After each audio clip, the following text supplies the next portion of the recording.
Cyber నేరగాళ్ల వలలో పడటం, మోసపోవడం ఈ మధ్య కాలంలో ఎక్కువగా చూస్తున్నాం. ఏదో ఒక నెంబర్ నుంచి కాల్స్ రావడంతో వారు చెప్పిన విషయం విని గుడ్డిగా నమ్మి వారికి డబ్బులు వేయడం, ఆ తర్వాత మోసపోయామని గ్రహించి పోలీసులను ఆశ్రయించడం అనేది పరిపాటిగా మారిపోతోంది.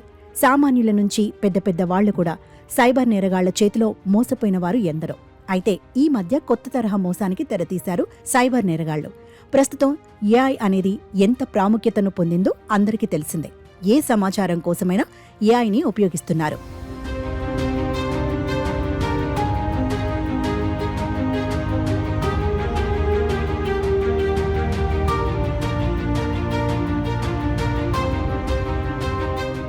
ఏఐతో అనేక రకాల ప్రయోగాలు కూడా చేస్తున్నారు. సైబర్ నేరగాళ్లు కూడా ఏఐని ఉపయోగించి మోసానికి తెరలేపారు. వీరు మోసం చేసింది సామాన్య వ్యక్తిని కాదండోయ్, ఏకంగా ఓ దేశ ప్రధానినే మోసం చేసేందుకు ప్రయత్నించారు. ఈ విషయాన్ని స్వయంగా ఆ ప్రధానినే చెప్పడంతో ఇప్పుడీ వార్త సంచలనంగా మారింది. థాయిలాండ్ ప్రధాని పెంటోగ్నాట్ షినవత్రాను తమ ట్రాప్లో పడేలా చేసి డబ్బులు రాబట్టాలని ప్రయత్నించారు సైబర్ మోసగాళ్లు. అయితే ముందుగానే ఈ విషయాన్ని గ్రహించిన ప్రధాని వారి బారిన పడకుండా తనను తాను రక్షించుకున్నారు.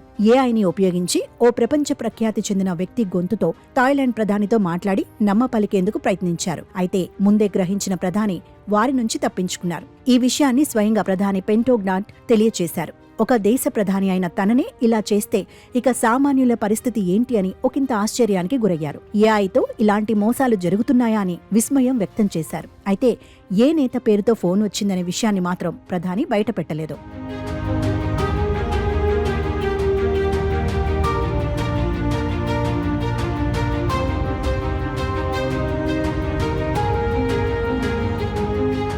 ముందుగా ఓ ప్రపంచ ప్రఖ్యాతి చెందిన వ్యక్తి గొంతుతో ప్రధానికి ఫోన్ వచ్చింది. ఎలా ఉన్నారు, మీతో కలిసి పనిచేయాలనుకుంటున్నా అంటూ తొలుత వాయిస్ మెసేజ్ వచ్చిందని, తిరిగి కాల్ చేయగా కట్ అయిపోయినట్లు తెలిపారు. మరోసారి association of south east Asian నేషన్స్లోని దేశాలలో థాయిలాండ్ మాత్రమే విరాళం ఇవ్వలేదని, తమకు వెంటనే విరాళాలు ఇవ్వాలని డిమాండ్ చేస్తూ మరో మెసేజ్ వచ్చిందని వెల్లడించారు. ఈ రకంగా మెసేజ్ రావడంతో తాను ఆశ్చర్యపోయినట్లు తెలిపారు. వెంటనే ఇది సైబర్ నేరగాళ్ల మోసమని గ్రహించానని, ఈ ఫోన్ కాల్పై దర్యాప్తు కొనసాగుతోందని థాయిలాండ్ ప్రధాని తెలిపారు. అలాగే ఇలాంటి సైబర్ నేరగాళ్ల విషయంలో అందరూ జాగ్రత్తగా ఉండాలని, ఎలాంటి ఫోన్ కాల్స్ వచ్చినా భయపడవద్దని, వారి విషయంలో ఆచితూచి వ్యవహరించాలని సూచించారు.